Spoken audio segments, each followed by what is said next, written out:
5,000 টাকার premium stake experience দিলাম মাত্র 700 টাকায়। মোহাম্মদপুরের মতো জায়গায় এরকম প্রিমিয়াম স্টেক পাবো এটা আমি কল্পনাও করি নাই। স্টেক খেতে গেলে 4 থেকে 5,000 টাকা লাগে, এটা আমরা সবাই জানি। তবে ভালো ব্যাপার হলো বর্তমানে কয়েকটা রেস্টুরেন্ট চেষ্টা করতেছে হাই রেঞ্জের এই স্টেককে মিডিয়াম রেঞ্জে নিয়ে আসতে। তেমনই একটা রেস্টুরেন্ট হচ্ছে ক্যাফে গ্রিল। এর লোকেশন হচ্ছে মোহাম্মদপুর নূরজাহান রোড গার্লস স্কুলের পাশে রংনুম গলিতে। এখানে হাতে গোনা কয়েকটা আইটেম পাওয়া যায়, তার মধ্যে অন্যতম হচ্ছে এই বিফ বিস্কেট।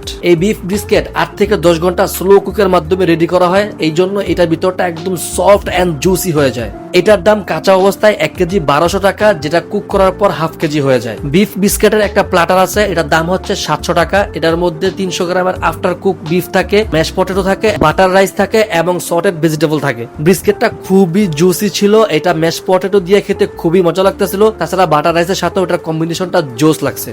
আরো আছে বিফ শ্যাঙ্ক, এটার দাম হচ্ছে কাঁচা অবস্থায় 1200 টাকা কেজি। এটাও স্লো কুক করা হয়, যার কারণে এটা খুবই সফট হয়। নলিটা ধরে জাগাতেই একদম ঝরে পড়ে, দেখতে খুবই স্যাটিসফাইং লাগে। এইটার সাথে একটা বারবিকিউ সস দেয়, এটার সাথে পেয়ার করে খেতে খুবই ভালো লাগে। এই বিফ শ্যাঙ্ক এবং বিফ বিস্কিটের জন্য আপনাকে একদিন আগে প্রি অর্ডার করতে হবে। এই সিস্টেমটা আমার কাছে অনেক ভালো লাগছে, কারণ হচ্ছে যতটুকু অর্ডার হয় ততটুকুই তারা রান্না করে, যার কারণে খাবারটা একদম ফ্রেশ থাকে। এইটা হচ্ছে ব্যাক রিবস, এটার দাম হচ্ছে 900 টাকা। সিজলিং প্লেটে খুবই সুন্দর করে এটাকে সার্ভ করা হয়, দেখতে খুবই ইউনিক লাগে। আর এটা এতই সফট যে ধরতেই একদম খুলে চলে আসে, এত স্যাটিসফাইং লাগে এই ব্যাপারটা। এটার সাথেও বাটার রাইস এবং ম্যাশ পটেটো থাকে একদম কমপ্লিমেন্টারি ফ্রি। এই ব্যাক রিবসের যে কোয়ান্টিটি, দুইজনে অনায়াসে ভরপেট খেতে পারবেন। ওভারঅল সবকিছু মিলিয়ে বাজেটের মধ্যে বেস্ট একটা ডিল। সো এই ছিল আজকের ভিডিও ভালো লাগলে অবশ্যই শেয়ার করে দিবেন, আর এরকম মজার ভিডিও পেতে আমার পেজটা ফলো করে দিবেন। আর আপনার খাওয়া বেস্ট স্টেক কোথায় খেয়েছেন অবশ্যই কমেন্ট করে জানাবেন।